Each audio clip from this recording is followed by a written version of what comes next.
Quand une femme n'a personne d'autre que Dieu, que se passe-t-il lorsque le téléphone cesse de sonner? Les bras qui la serraient autrefois la relâchent, et le monde continue d'avancer, mais Dieu se penche vers elle. Dans cette vidéo, nous allons révéler 8 vérités qu'une femme doit comprendre pour se relever après un rejet, se tenir debout lorsqu'elle se sent oubliée, et découvrir l'incroyable vérité que, lorsqu'elle n'a que Dieu, elle n'est pas vide. Elle est investie d'une mission. Car parfois, c'est dans l'absence de tous les autres qu'elle découvre enfin la présence de celui qui n'a jamais quitté. Préparez-vous et abonnez-vous sur Lumière du Royaume, et écris en commentaire « Jésus-Christ vient à mon secours ». Cela va transformer votre esprit, raviver votre foi, et réveiller le feu en vous. Commençons. 1. Quand tout le monde part, Dieu se penche vers vous. Il y a quelque chose de sacré dans la solitude quand Dieu est le seul à rester à vos côtés. Genèse 16 nous raconte l'histoire d'Agar, une femme qui n'avait pas choisi le combat dans lequel elle se retrouvait. Servante, utilisée et maltraitée, forcée à devenir mère par manipulation, puis rejetée par ceux qui l'avaient mise dans cette situation. Saraï s'est retournée contre elle. Abraham est resté silencieux, et Agar a fui. Mais écoutez, bien-aimés, parfois être poussé dans le désert n'est pas un rejet, mais une redirection. Car dans cet endroit aride, près d'une source dans le désert, l'ange du Seigneur l'a trouvé. Ne manquez pas cela. Dieu l'a trouvé. Il n'a pas envoyé un message. Il n'a pas envoyé une note. Il est venu en personne. Car lorsque l'homme s'éloigne, Dieu s'approche avec sa présence, sa provision et son dessein. Le mot hébreu qu'elle a prononcé ce jour-là, El Roi, le Dieu qui me voit, n'était pas une théologie. C'était un témoignage. Elle n'a pas rencontré El Roi dans la tente d'Abraham. Elle l'a rencontré dans le désert taché de larmes, où les femmes brisées apprennent que Dieu n'a pas besoin d'une foule pour accomplir un miracle. Vous êtes peut-être une mère célibataire, une femme abandonnée par sa famille, une veuve entourée de souvenirs mais sans réconfort. Vous faites peut-être face à la trahison, au chagrin ou à l'isolement. Mais écoutez-moi, l'absence des gens n'est pas l'absence d'un dessein. Comme une rose qui pousse à travers les fissures du béton, vous n'étiez pas destiné à être planté dans des conditions parfaites. Pourtant, vous êtes là, grandissant, survivant, prospérant. Vous n'êtes pas oublié. Vous êtes trouvé. Car lorsque tout le monde part, Dieu se penche plus près. Quand l'homme sort, Dieu entre comme le faiseur de miracles résident. Il fait jaillir de l'eau des lieux secs, donne une vision dans la désolation et une identité dans l'invisibilité. Vous n'êtes pas négligé. Vous êtes observé par celui qui compte le plus. Dieu a vu Agar. Il vous voit, et il n'a pas fini d'écrire votre histoire. 2. Le silence est la toile où Dieu peint le destin. Il y a des moments où le ciel parle, non pas dans le tonnerre, mais dans le frémissement silencieux des prières sans réponse. Quand une femme n'a que Dieu, ses larmes deviennent sa langue, et son silence devient son sanctuaire. L'histoire d'Anna dans 1 Samuel 1 ne parle pas seulement de stérilité. Elle parle de percée. Elle était moquée, provoquée et incomprise par ceux qui partageaient son toit. Même son mari ne pouvait la consoler. Mais le moment le plus dévastateur est venu quand Élie, le prêtre, celui qui aurait dû être son refuge, a mal jugé sa douleur et a cru que sa prière était de l'ivresse. Ne manquez pas ceci, même les leaders spirituels peuvent mal interpréter une souffrance silencieuse. Mais Dieu, lui, ne se trompe jamais. La bouche d'Anna bougeait, mais aucun son n'en sortait. Et pourtant, le ciel entendait chaque syllabe. Car le silence pour l'homme est encore un cri pour Dieu. Dieu interprète les larmes mieux que les mots. Quand vos mots s'épuisent, et qu'il ne reste qu'un gémissement trop profond pour être exprimé, Romains 8h26 nous dit, l'Esprit lui-même intercède par des gémissements inexprimables. Le silence d'Anna n'était pas un vide, c'était un berceau. Et dans cet endroit invisible, Samuel fut conçu, non seulement un fils, mais un prophète qui transformerait une nation. Femmes, comprenez ceci, votre silence n'est pas une impuissance. C'est une plateforme, une salle d'accouchement, un espace sacré, où le destin prend vie dans la douleur. Certaines de vos prières les plus puissantes seront celles que personne n'entendra, sauf Dieu. Quand vos amis ne répondent pas au téléphone, quand votre oreiller connaît le poids de votre chagrin, quand vous avez pleuré jusqu'à ce que vos yeux brûlent, et que votre gorge soit sèche, sachez ceci, Dieu est plus proche que votre prochain souffle. Le silence est son coup de pinceau. Il peint quelque chose d'éternel, même dans vos larmes. Ce moment sans réponse est le prélude à une réponse divine. Et ce que Dieu fait dans le silence ne peut être annulé par le bruit. Alors, soyez calme, femme de Dieu. Soyez calme, mère célibataire. Soyez calme, veuve en deuil. Soyez calme, épouse incomprise. 3. Le ciel n'a pas besoin de l'approbation de la terre. Il y a un feu discret dans le livre de Ruth, une histoire souvent romancée, mais profondément ancrée dans une réalité brute. Voici une femme qui perd tout, son mari, sa patrie, sa sécurité. Elle se retrouve avec le chagrin dans une main et la loyauté dans l'autre. Naomi, sa belle-mère, l'exhorte à retourner en arrière, à revenir à ce qui est familier, à se réfugier dans la sécurité. Mais Ruth s'accroche. Elle s'accroche non seulement à Naomi, mais à un Dieu qu'elle ne connaît pas encore pleinement. Ton peuple sera mon peuple, et ton Dieu, mon Dieu.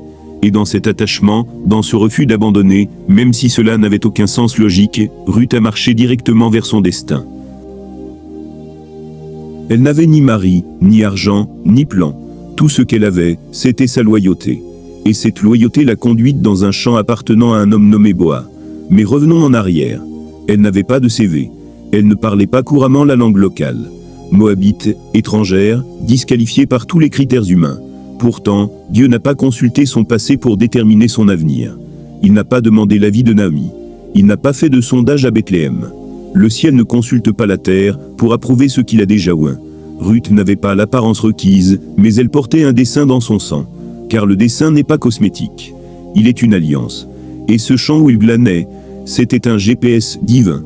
Car lorsque vous marchez dans la fidélité, même vos détours sont orchestrés par le destin. Ruth marchait derrière les ouvriers dans un champ, mais le ciel voyait une reine en devenir. Car de son ventre viendrait Obed, Jessé, David, et de David viendrait Jésus, le Fils du Dieu vivant. Voyez-vous cela? La douleur d'une femme est devenue le chemin de la rédemption elle-même. Quand les gens quittent votre vie, ils ne font que laisser place à l'entrée de Dieu.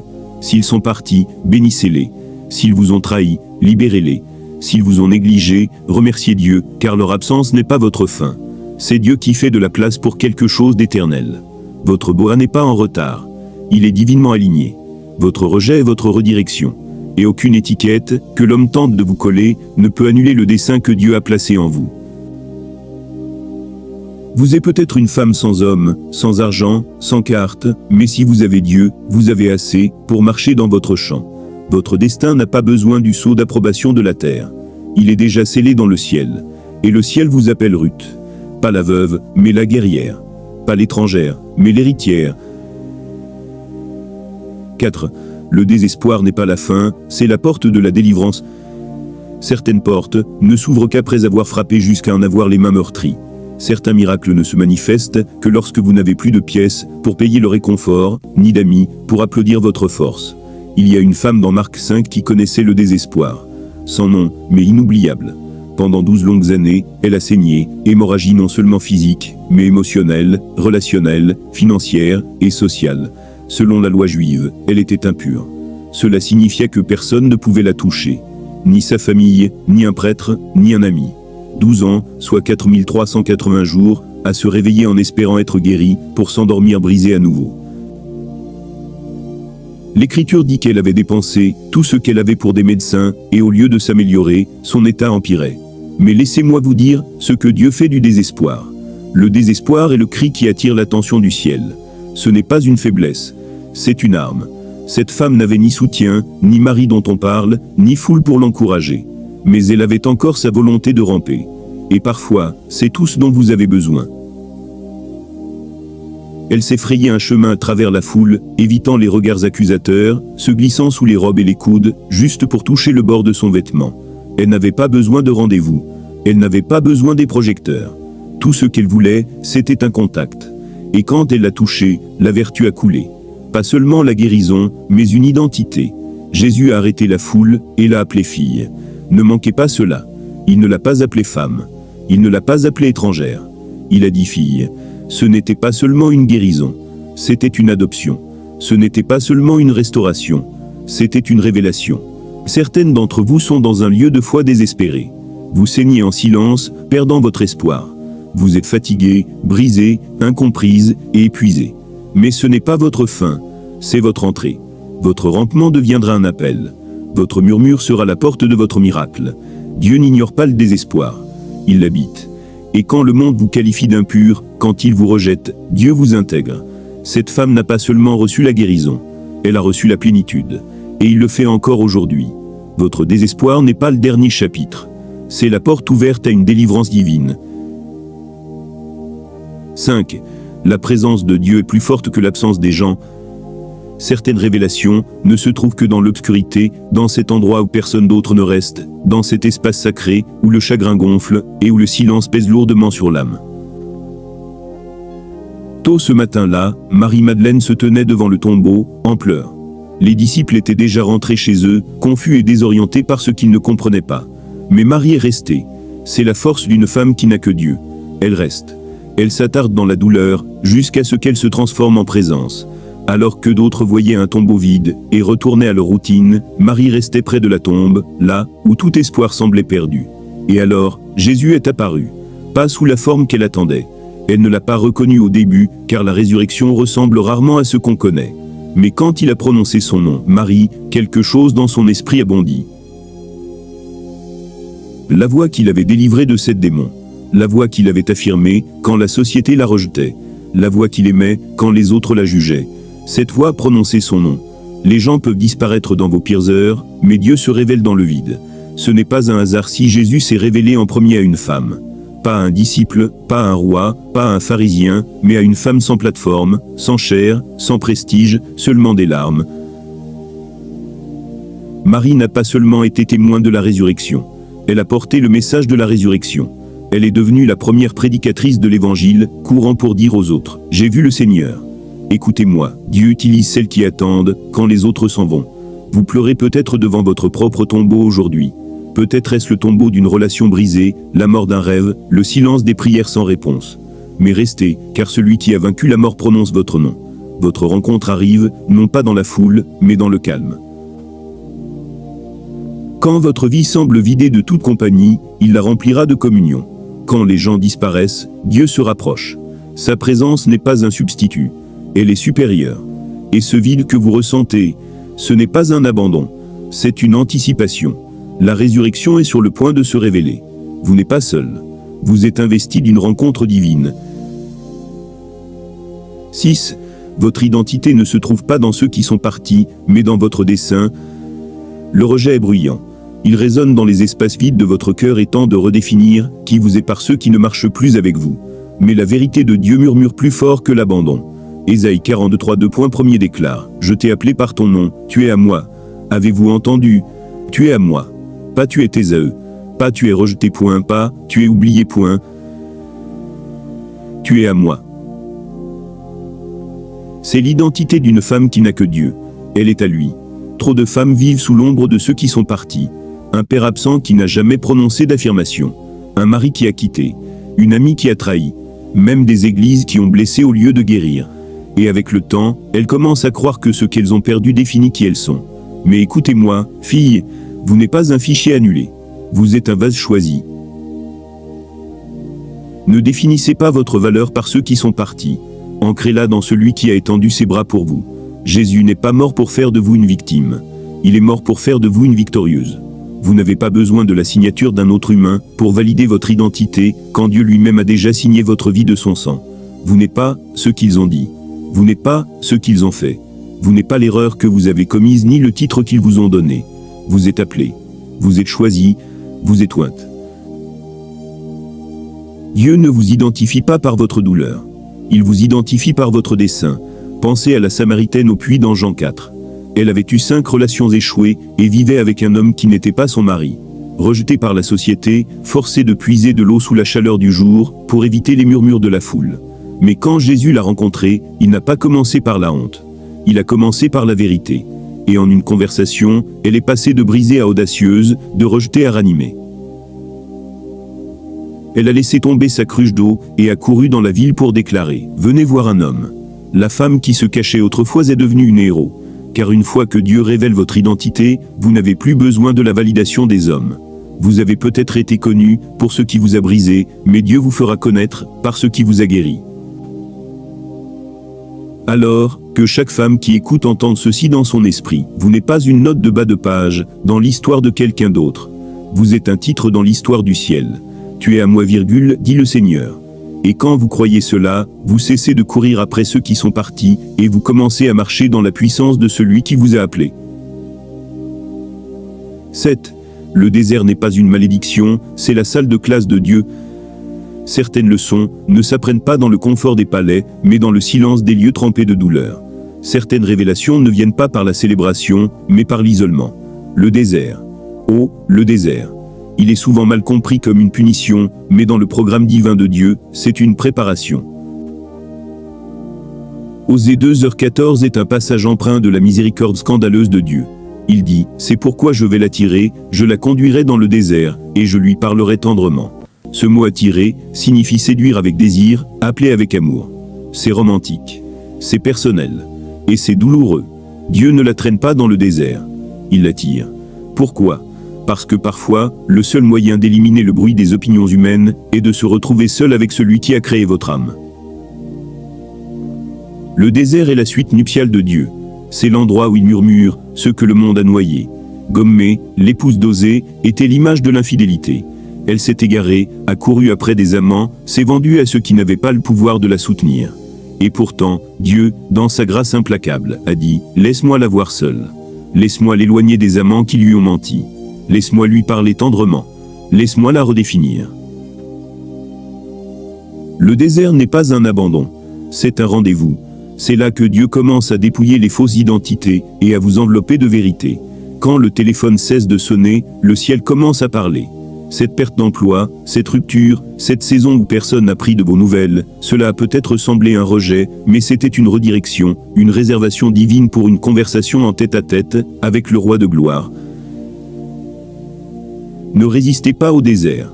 Apprenez-y, Dieu y enseigne l'identité. Il y enseigne la confiance. Il y enseigne l'intimité. Demandez à Élie, qui a entendu Dieu non dans le tremblement de terre, non dans le feu, mais dans la voix douce et subtile du désert. Demandez à Jésus, qui fut conduit par l'Esprit dans le désert, non pour être puni, mais pour être préparé. Le désert n'est pas l'absence de Dieu, c'est souvent sa proximité intensifiée. Si vous êtes dans un lieu où la foule a disparu, où les applaudissements se sont tus, où même votre propre voix tremble d'incertitude, sachez ceci, vous n'êtes pas perdu. Vous êtes inscrite. Vous êtes dans la salle de classe de Dieu, et il est sur le point de vous enseigner des choses que les manuels ne peuvent pas, et que les amis ne veulent pas. Son murmure vous donnera ce que le monde ne pourra jamais. Et quand vous en sortirez comme Jésus, rempli de puissance, de dessein et de paix. 8. Quand vous n'avez que Dieu, vous découvrez qu'il est plus que suffisant.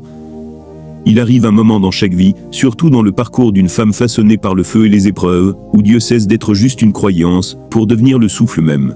Psaume 73h25-26 déclare avec une beauté poignante, « Qui ai-je au ciel, sinon toi ? Et sur la terre, je ne désire rien d'autre que toi. Ma chair et mon cœur peuvent défaillir, mais Dieu est la force de mon cœur et mon héritage pour toujours. » Ce n'est pas un verset que vous citez quand tout va bien. C'est une révélation née dans les cendres. Quand vous avez perdu la main que vous teniez autrefois, quand vos plans s'effondrent, quand les gens disparaissent, et que votre reflet dans le miroir ressemble à quelqu'un qui tient à peine le coup. Mais à cet instant, quelque chose de sacré se produit. L'âme cesse de s'accrocher au substitut et commence à s'ancrer dans la source. Il devient non seulement un sauveur, mais votre soutien. Comme une ancre dans la tempête, il tient bon quand tout le reste dérive. Vous commencez à voir que Dieu n'est pas un supplément à votre force. Il en est la source. Vous réalisez qu'il n'est pas un accessoire à votre succès. Il est le fondement de chaque souffle que vous prenez. Vous avez peut-être traversé la trahison, enterré des rêves, marché dans des salles d'audience, pleuré dans des cabinets médicaux, ou porté des fardeaux qui ont fait plier vos genoux. Mais que cette vérité résonne dans votre esprit. Vous découvrez que Dieu est tout, lorsque tout le reste disparaît. C'est dans cette sainte nudité que votre cœur confesse vraiment, tu es assez. Comme Job, qui a tout perdu mais a déclaré, même s'il me tue, je continuerai à lui faire confiance. Comme la Sunamite, qui a déposé sa promesse morte sur le lit d'un prophète et a dit, tout va bien. Comme Paul, qui, depuis une cellule de prison, a écrit, j'ai appris, dans quelque état que je sois, à être content. Content, non parce que la situation est bonne, mais parce que le Dieu au-dessus de la situation est toujours bon. Quand vous n'avez que Dieu, vous découvrez le trésor caché dans l'épreuve. La perle dans l'écrasement, l'huile dans le pressoir d'olive. Vous ne survivez pas seulement, vous prospérez. Vous marchez différemment. Vous adorez plus profondément. Vous parlez avec une sagesse qui résonne comme le tonnerre enveloppé de velours. Et vous ne paniquez plus quand les gens partent, car vous avez déjà découvert celui qui ne partira jamais. C'est la puissance de la suffisance. Ne pas courir après ce qui est parti, car vous êtes ancré dans celui qui est resté. Ne pas mendier des miettes d'attention, car vous dînez chaque jour à la table de la grâce. Il est assez, plus qu'assez. Il l'a toujours été. Il le sera toujours. Amen.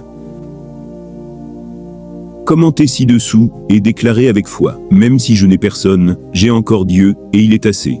Faites savoir au diable, que vous ne pleurez pas en vain. Dites à votre passé, qu'il ne vous définit plus. Annoncez à votre avenir que vous arrivez, femme de Dieu, pleine de gloire, forgée dans le feu, et guidée par la main du Tout-Puissant. Et avant de partir, n'oubliez pas d'aimer, de vous abonner, et de partager pour aider à répandre la parole de Dieu. Que Dieu vous bénisse toutes.